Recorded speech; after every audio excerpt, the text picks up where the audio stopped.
What's best for building muscle? High reps and lower weight, or low reps and higher weight? This is Eric Zapata with Eric Zapata Fitness, and we're gonna dive right into that subject today. Let's go. All right, so conventional wisdom has convinced us that lifting with higher reps and lower weight really works on building muscular endurance, and lifting with lower reps but a lot more weight is really gonna work on hypertrophy and building your muscles.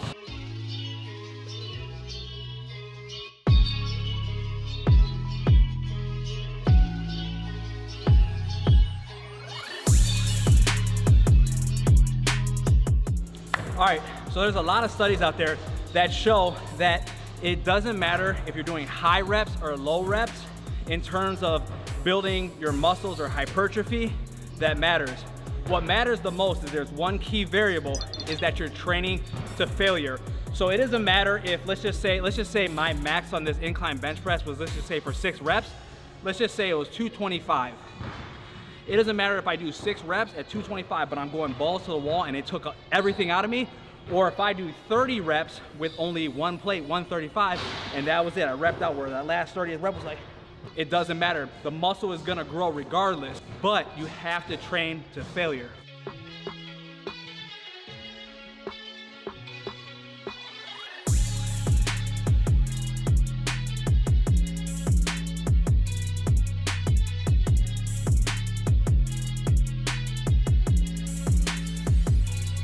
So I personally love training in the lower to moderate rep ranges because it's so important to keep gradually getting stronger. Let's just say we're doing deadlifts, and let's just say, just for an example, I can deadlift, say 405 for 5 repetitions, 315 for 12 repetitions. As I keep worrying and focusing a lot on my 5 rep range, that'll keep growing. So instead of 405, one day I'll get to 495, and I'll be able to do that for 5 reps. That now my new 12 repper is gonna be a lot easier, and I'll probably be doing 405 for 12 reps or 375, and that's a lot of weight added for a lot of volume. Does that make sense? For us to grow muscle in the higher rep range, we have to train super hard and almost near failure. Unless you're doing like an AMRAP from time to time, as many reps as possible, it sucks. You're probably not gonna be able to recover. You know, obviously Arnold and all them did it back in the day, but you know they had a little slight advantage. Just imagine that, just every day, all day to failure where you're gonna puke. That's not the best choice.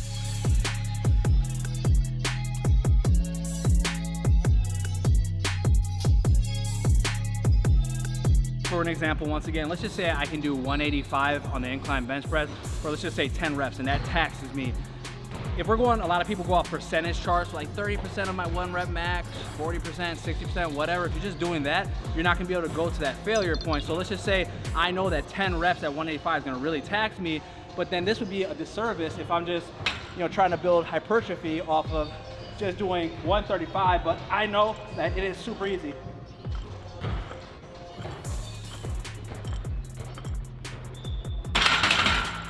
See what I'm saying? I'm not sure if that was 10, but you get the hint.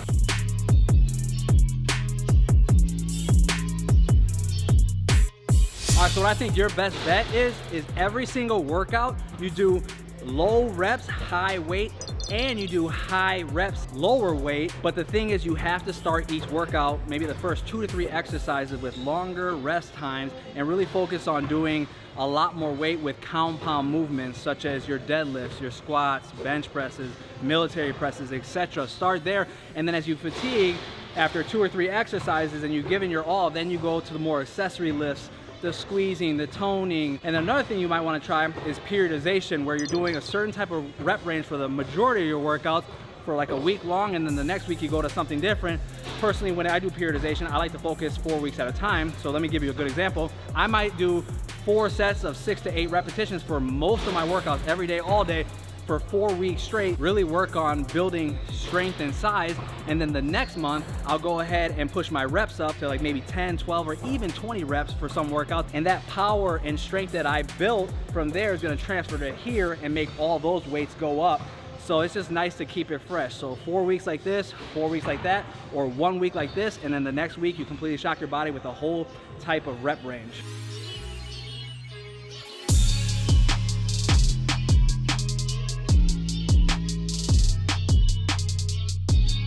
All right, so I want to go ahead and give you an example of my chest shoulder, and tricep workout that I actually did today, and how I started with heavier compound movements in the beginning and we progressed to higher repetitions using more accessory lifts. The first exercise of the day was incline barbell bench press. I did 4 sets of 6 repetitions. The second exercise was dumbbell bench press. I did 4 sets of 6 repetitions. The third exercise was dumbbell shoulder press. I did 4 sets of 8 to 10 repetitions. The fourth exercise was side lateral raises. I did 3 sets of 10 reps or more, and with some of those sets, I did drop sets. The fifth exercise was tricep overhead dumbbell extensions. I did 3 sets of 10 plus reps, and I did drop sets on those as well.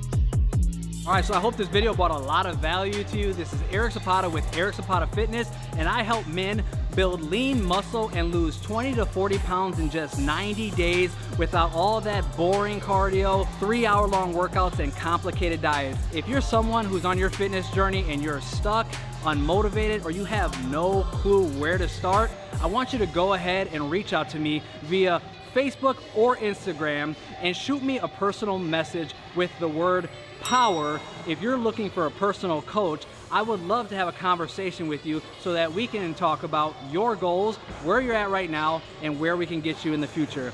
I'll talk to you in the next video.